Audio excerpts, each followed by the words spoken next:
Welcome back, everyone, to E Boogie Studios. Imagine yourself in 1953, and you don't have a television just yet, and you're listening to a radio broadcast from a series called Suspense. Hope you enjoy.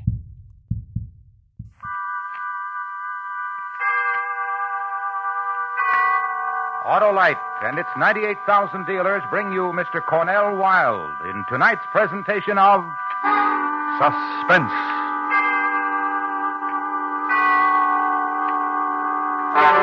Tonight, Autolite combines fact and fiction. The fact, the murder of Mary Cecilia Rogers in New York City. The fiction, Edgar Allan Poe's solution of that crime, which he called The Mystery of Marie Roget. Our star, Mr. Cornell Wilde.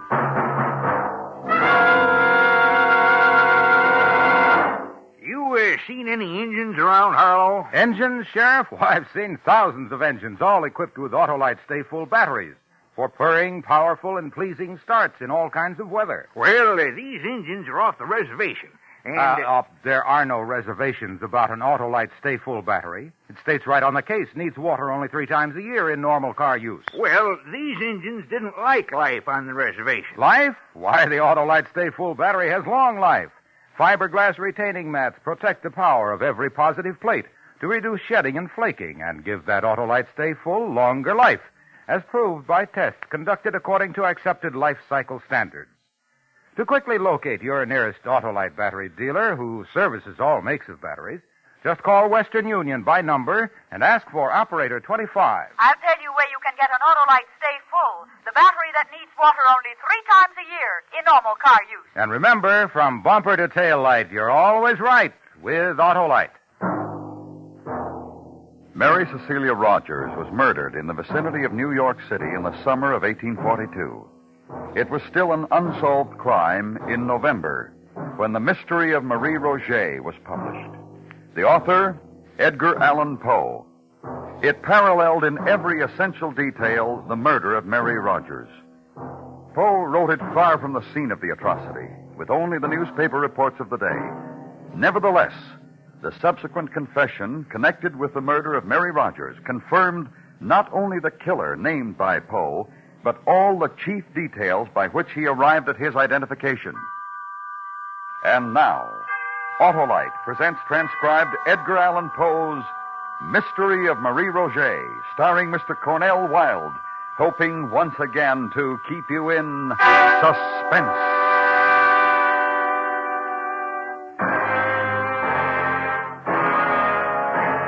Good evening. My name is Dupin. I should like to extend an invitation. Regard first, a certain event which truly occurred in New York City on a warm summer night in 1842. Secondly, I invite you to employ your imagination and displace that same event intact with all of the essential facts to a cobbled, old-world Paris on an identical, warm and fragrant summer night in the same year. Lastly, and most interesting, I should like to invite you to attend that event. It is a murder.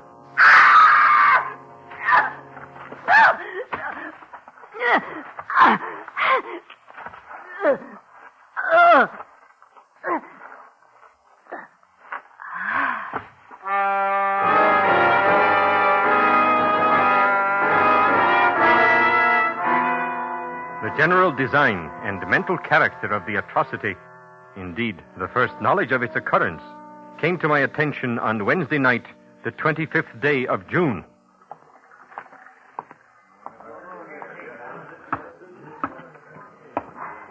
Who is the prefect of police? I am, monsieur. Dupin? Yes, monsieur. Oh, thank you for coming, monsieur. I wasn't certain my messenger would find you. This way, monsieur. Please. Andre, the lantern for Monsieur Dupin. Mm-hmm. She died harshly. Yes. Beaten, choked, drowned. Oh, yes, quite harshly. She was beautiful, monsieur. Once, perhaps, yes. Still, Mademoiselle what? In life she had a name. In death she must also have a name. Any of you? I have asked, monsieur, but none of them know her. But her clothes and jewels say she was known, Dupin. Good clothes, torn and disordered in her terrible struggle, but good. And the jewelry, not expensive, but tasteful. This woman, in my opinion, Dupin, was known. And loved, Monsieur the Prefect. No doubt.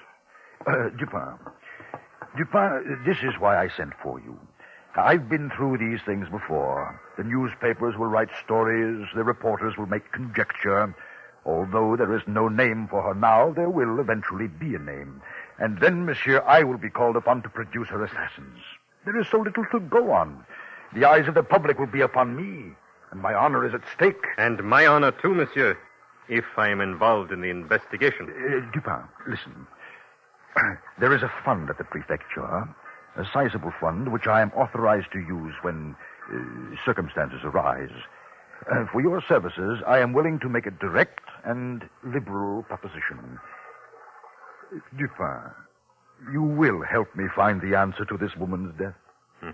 I cannot refuse.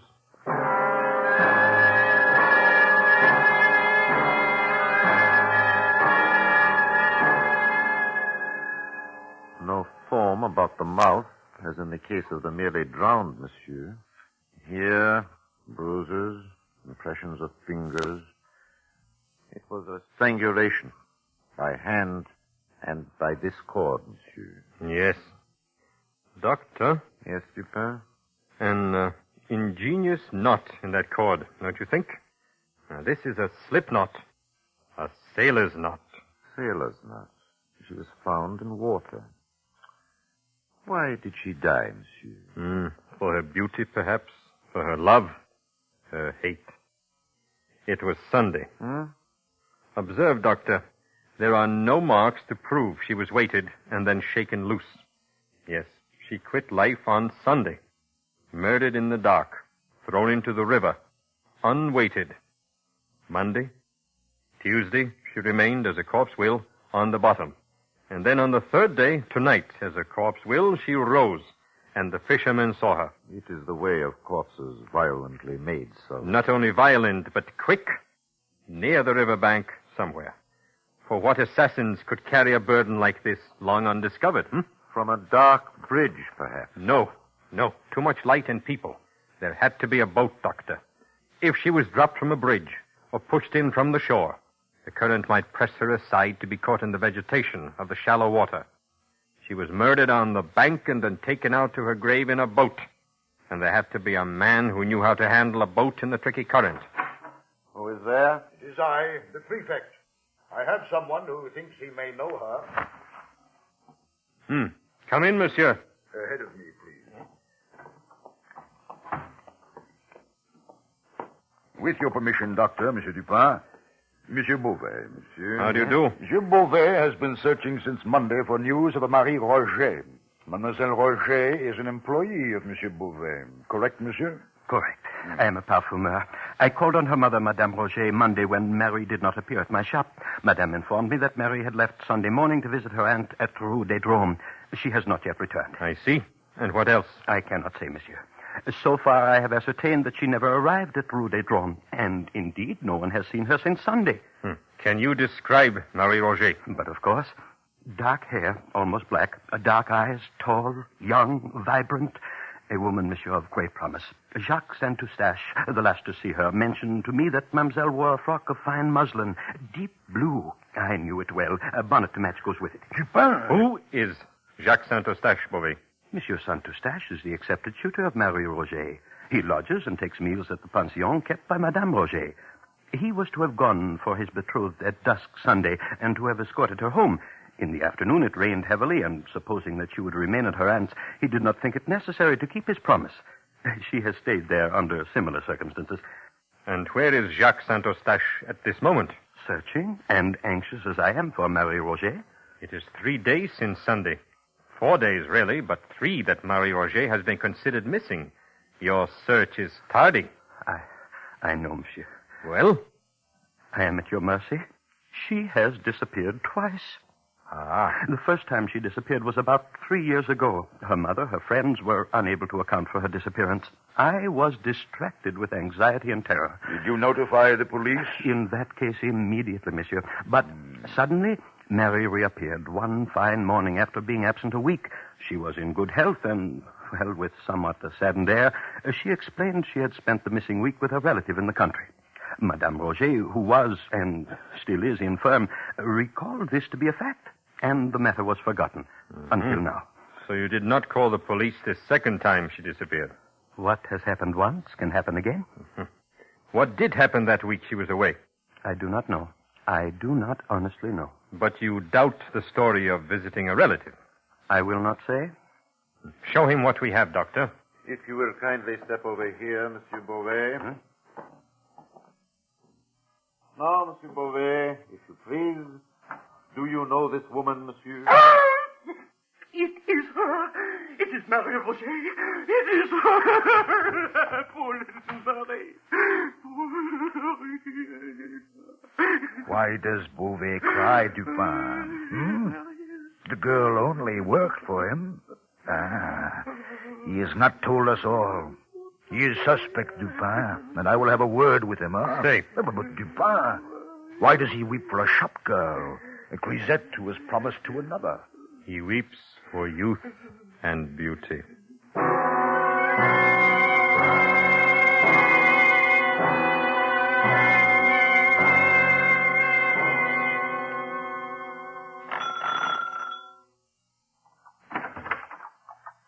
Yes, monsieur? I am Dupin, Madame Roget. May I come in? Oh, come. Come. No, please sit, Madame. I understand you are not well. I have been invalid 10 years now. I will not consume a great deal of time. May I ask, did your daughter often visit relatives in other distant parts of the city? Often. And stay overnight? Often. With your approval, Madame? She was and has been free of me since her 16th year. That is a very frank answer, Madame. I can tell you nothing of what has happened to her. She leaves me on a morning with no enemies I know of. And do you know of her friends? I understand the intention of your remark. You refer to those besides Jacques. No, I know of none. I understand that Jacques Saint-Eustache keeps rooms here. That is true? Yes, but he is no longer here. He left once he was informed of Marie's death. Where, I do not know. But surely he understood that we would be by to question him? He was beside himself with grief. I cannot blame him. I see. Oh, I have been of no assistance where I would like to be. And yet, I knew something that morning. I knew she would not come back to her mama again. You knew she would not be back, Madame? Did she take clothes, bid a longer goodbye? How did you know? I knew, monsieur. Death was very close to her that day. If you knew this, Madame, why did you allow her to venture out? I stop her? No. If it is not met, death will arrange a meeting. If the meeting had been here, death might have visited me, too. And I am yet afraid to die.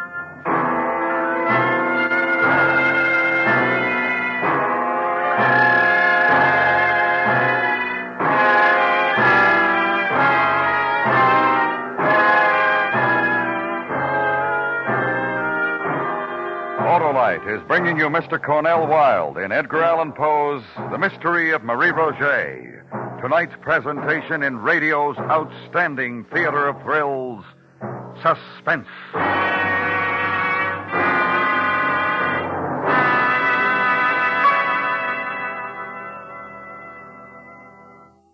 I got him, Harlow. An Indian, Sheriff? Nope. An Autolite stay full. The battery that says right on the case, needs water only 3 times a year in normal car use. That's the brand of battery for my car, by Ginger. You mean buy Autolite Stay Full batteries and you buy Ginger and Pep for a fast, dependable start every time. Fiberglass retaining mats surround each positive plate to reduce shedding and flaking and give the Autolite Stay Full longer life, as proved by life cycle standards. Well, sounds like you couldn't buy a better battery with a pocket full of nuggets. So, friends, see your expert Autolite battery dealer for an Autolite Stay Full, the battery that needs water only 3 times a year in normal car use. To quickly locate your nearest Autolite battery dealer, who services all makes of batteries, phone Western Union by number and ask for operator 25. That's right. I'll gladly tell you the location of your nearest Autolite battery dealer. And remember, from bumper to tail light, you're always right with Autolite. And now, Autolite brings back to our Hollywood soundstage Mr. Cornell Wilde in Elliot Lewis's production of Edgar Allan Poe's The Mystery of Marie Roget, a tale well calculated to keep you in suspense.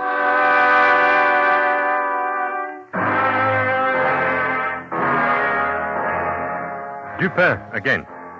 You will recall the event we have been attending in Paris. I invite you now to keep in mind the solemn fact that Marie Roget died violently, that her lover, Jacques Saint-Eustache, is missing.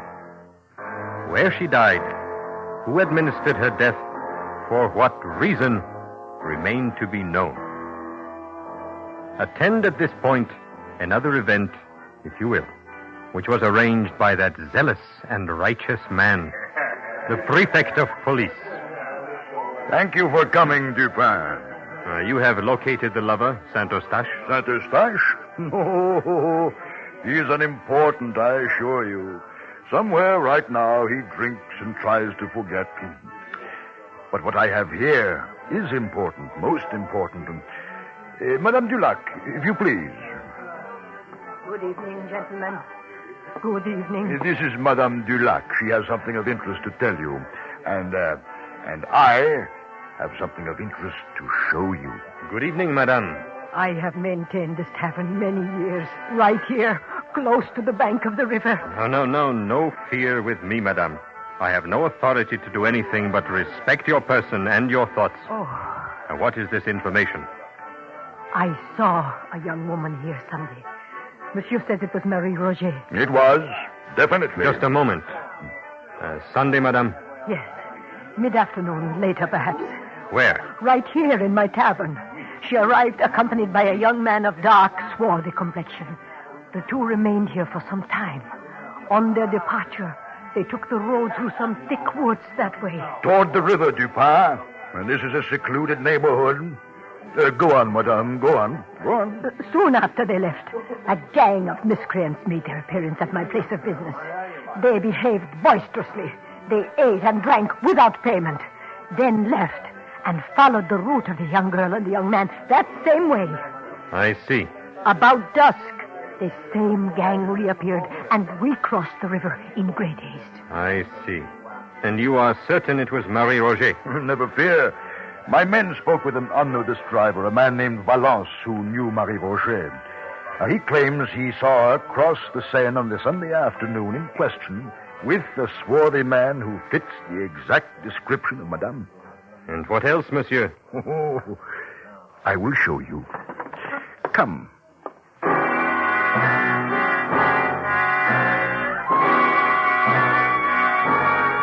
I followed him through the back of the tavern into the thick woods which line the Seine at that point.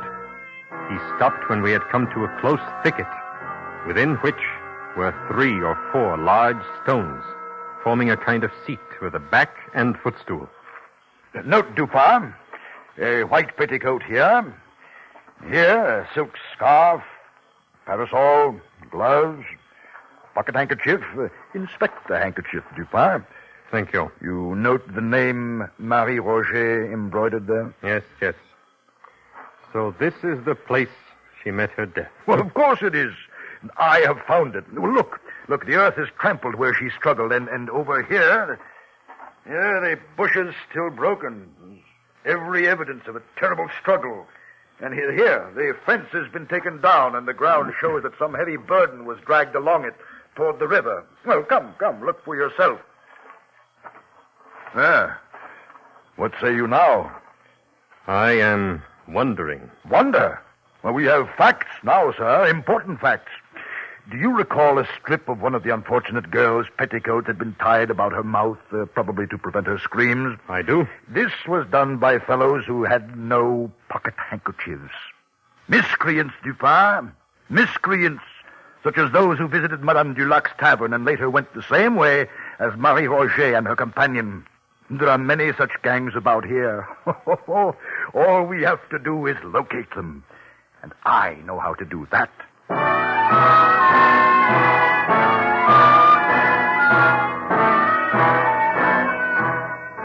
That night, the shrill cries of the Paris newsboys proclaimed the prefect's resolve. He offered a reward of 20,000 francs and a full pardon for any king's evidence. It was an accepted conclusion that Marie Roget had been waylaid and slain by a gang of miscreants in the vicinity of Madame Dulac's tavern. Well, are you defeated, Monsieur Dupin? Now that I have solved the mystery of Marie Roget? No, monsieur. I have doubled the reward. Soon one of the miscreants will come forward, then you'll see. 40,000 francs should be temptation enough. 20,000 was temptation enough. Huh? No one will come forward, monsieur.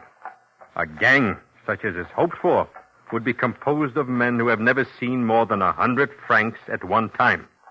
20,000 would bring all of them, if they had any knowledge of Marie Roget's murder. Oh, they're just waiting. You know that. Waiting? When each is in jeopardy because of the other? We shall see, Dupin. Wait. It was one man. Huh? A man who dragged the body of Mademoiselle to the river's edge. A gang, even two men, could have carried it. A gang would have lifted it over the fence easily, instead of taking a fence down, as it was taken down.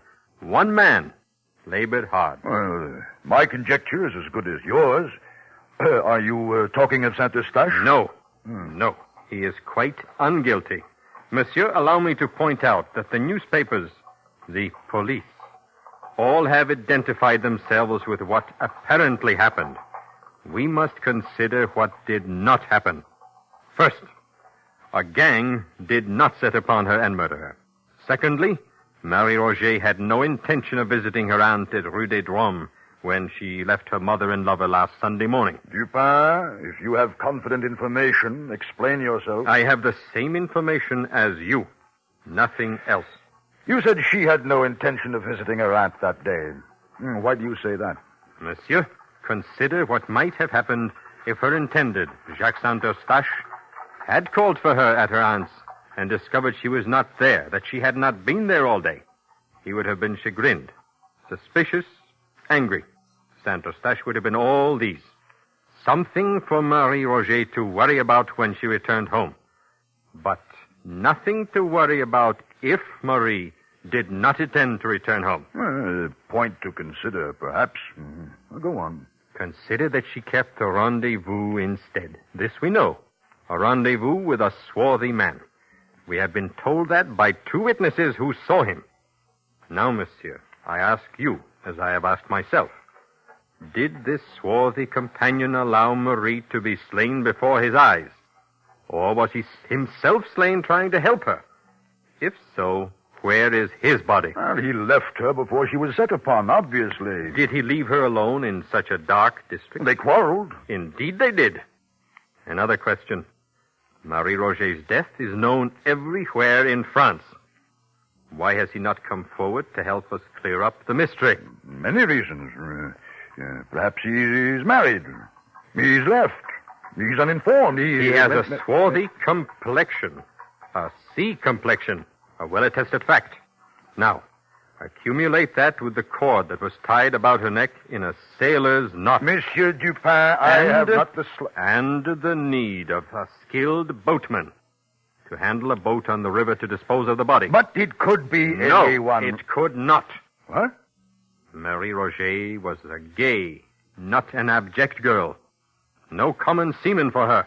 An officer, a naval officer, monsieur. Like the one who might have led her into a false elopement the first time she disappeared. 3 years passed. The approved time for a French man of war to consume encircling the globe. The officer returns, thinking of the same coquette, Marie Roget. The same bargain. What he has managed to do once, he can do again. Marie meets him Sunday for this purpose. Then she thinks the better of an elopement and refuses to accompany him. Saint Eustache has captured her love. Her former lover slays her in quick anger. He drags her body to the river, commandeers a boat. Where do I find him? On whatever ship has arrived from the world cruise. His name? What is his name, Dupin? Inquire for the name of the young officer who has applied for leave to get married. But there must be many such among a ship's complement returning after a long cruise. Agreed. But, Monsieur le Prefect, there is only one naval officer who has returned to his ship without a bride. Andre! Andre! We leave at once for the naval yards.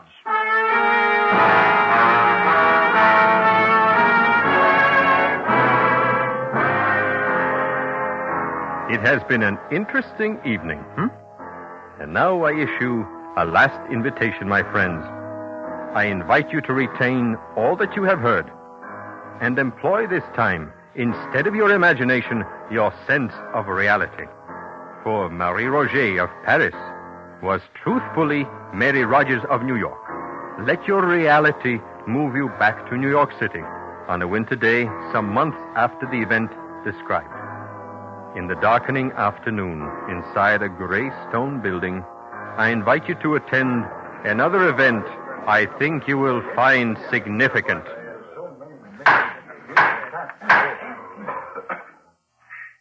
Ensign Robert Bryant Wilson. You have been found guilty of the murder of Mary Cecilia Rogers. It is the judgment of this court that you be hanged by the neck until you are dead.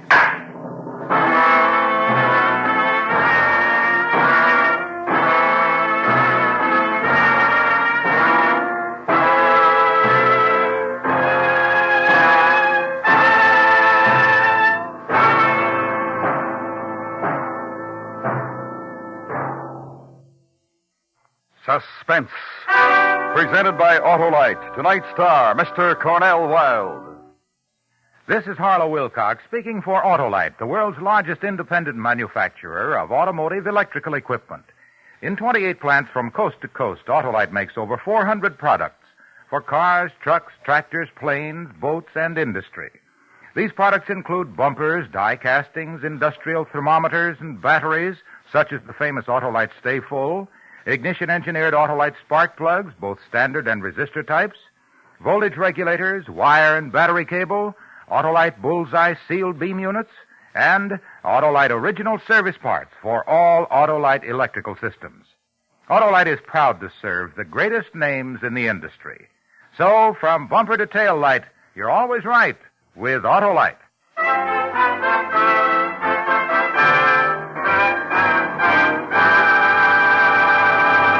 Next week, one of the most terrifying half hours ever presented on Suspense. A young couple and a mad woman. And what happened to them on a country road. Our star, Mr. Frank Lovejoy. That's next week on Suspense. Suspense is transcribed and directed by Elliott Lewis, with music composed by Lucian Morowick and conducted by Lud Gluskin. Edgar Allan Poe's The Mystery of Marie Roget was adapted for Suspense by E. Jack Newman. In tonight's cast, John Daner was heard as the prefect of police. Others in the cast were Lou Merrill, Jeanette Nolan, Paula Winslow, William Johnstone, and Edgar Barrier. And remember, next week, Mr. Frank Lovejoy in On a Country Road. You can buy Autolite Stay Full batteries, Autolite original service parts, and Autolite standard or resistor type spark plugs at your neighborhood Autolite dealers. Switch to Autolite. Good night. This is the CBS CBS Radio Network.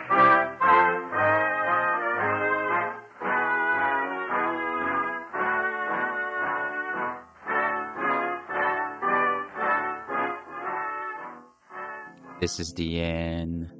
My only friend, the end. I hope everyone enjoyed today's episode. Share with a friend, like and subscribe, and go ahead and leave me a comment. And thank you again to all my veterans out there. Thank you for your service. God bless you. I love you guys. Peace.